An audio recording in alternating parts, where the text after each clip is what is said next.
श्री राम भक्ति गीत।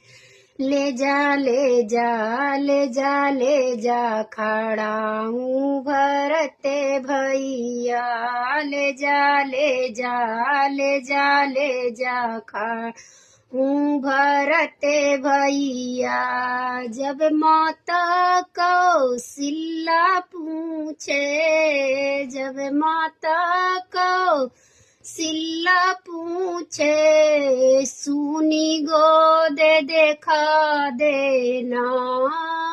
जब माता कौशल्या पूछे, सुनी गोद देखा देना। ले जा ले जा ले जा ले जा खड़ा हूँ भरते भैया। जब माता कैकेयी पूछे, जब माता कैकेयी पूछे, सुनी राज देखा देना।